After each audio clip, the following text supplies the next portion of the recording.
Hey everyone, so we are continuing our Factoring 101 series. And as a recap, in our first episode, we kicked off the series with explaining what factoring is and some examples of why we factor. And we also introduced the GCF method. In today's episode, we are going to be going over how to factor trinomials. Now, this is going to be split up into two parts. And in this part, we're going to be learning how to factor trinomials where the leading coefficient a is equal to 1. So if you struggle with factoring trinomials, keep watching.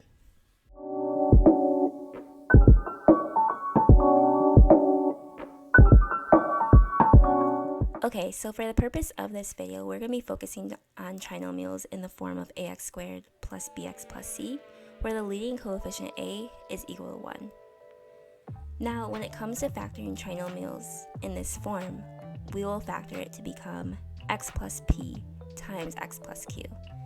Now, in order to identify the values of p and q, we are going to focus on the last term c and the middle coefficient b.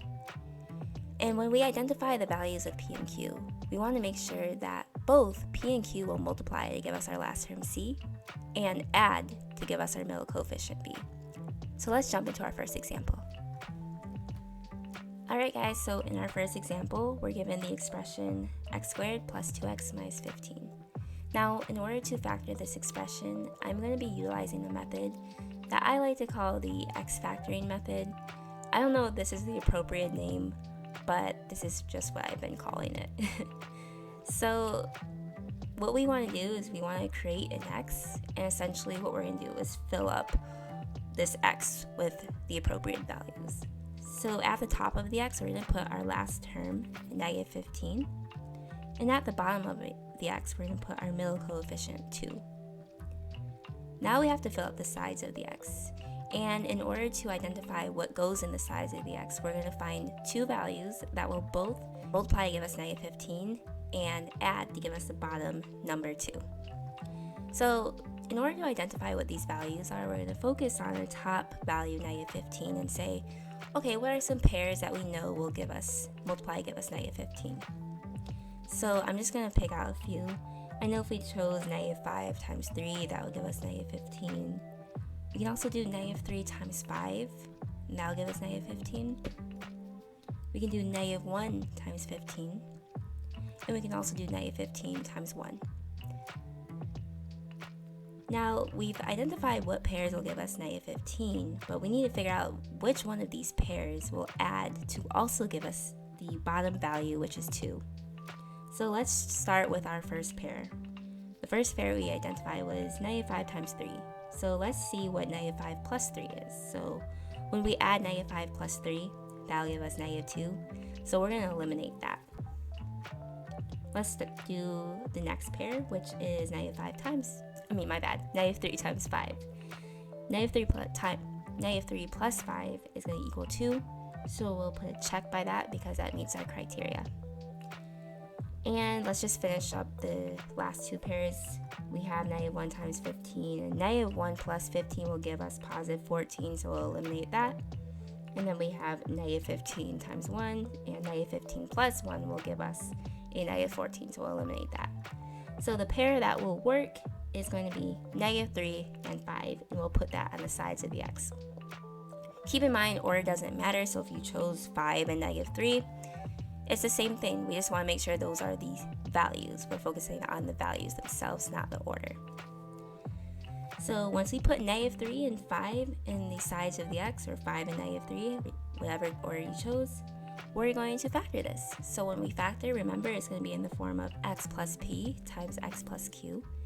And what we're going to do is sub in the sides of the x into p and q. So we'll sub in the negative 3 and the p, and that will become x plus a negative 3. And we'll sub in the 5 into the q, and that will become x plus 5.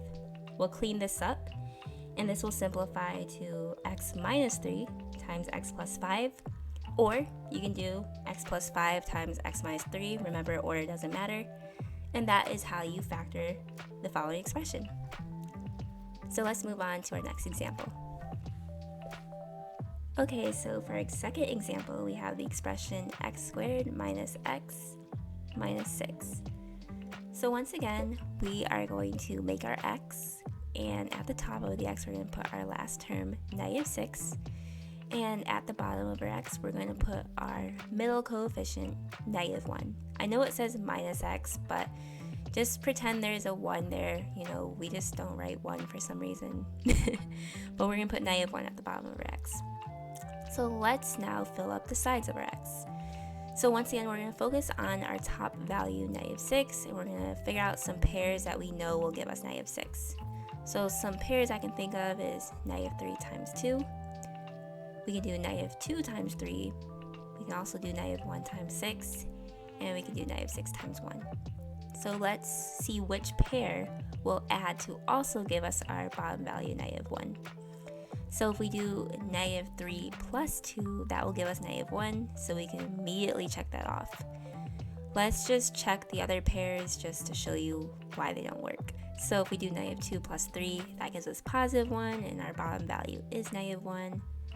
If we do -6, my bad, I meant -1 plus 6, that'll give us 5. That doesn't cut it, X it out. And if we do -6 plus 1, that'll give us -5. So we'll X that out too. So the pairs that will work is going to be -3 and 2, and we'll put those in the sides of our x.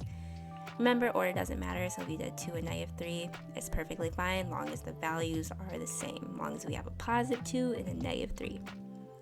Now we're going to factor this, so remember our form is x plus p times x plus q. So we'll sub in p with -3, and we'll sub in q with 2.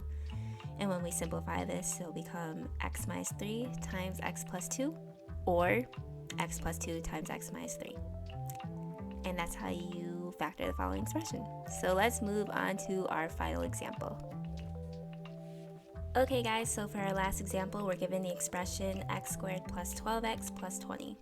So we're going to create our x, and at the top of the x, we will put our last term 20. And at the bottom of the x, we will put our middle coefficient 12. So let's now figure out what goes in the sides of the x. So let's focus on our top value, which is 20, and figure out what are some pairs of numbers that we know will multiply and give us 20. So a pair that I can think of is 4 times 5, because 4 times 5 is 20. You can also do -4 times -5, because that will also give us 20. We can do 2 times 10, and we can also do -2 times -10. So let's now figure out which of these pairs will also add to the bottom term 12. So if we do 4 plus 5, that will give us 9. So we'll eliminate that because that's not 12. -4 plus -5 will give us -9, so we'll eliminate that. 2 plus 10 will give us 12, so we'll put a check mark by that. And then lastly, -2 plus -10 will give us a -12, so we'll eliminate that as well. So the two numbers that will work is 2 and 10, so we'll put those in the sides of our x. And then we'll factor. So when we factor, we'll sub in the 2 with the p and the 10 with the q. And that'll simplify to become x plus 2 times x plus 10, or x plus 10 times x plus 2. Remember, order does not matter. And that is how you factor x squared plus 12x plus 20. But that concludes this video, guys. That is the last example. I hope this was helpful. But stay tuned for the next episode, because we're going to be going over the second part of how to factor trinomials. And in that part, we're going to learn how to factor trinomials where a is not equal to 1. So stay tuned for that. But other than that, take care.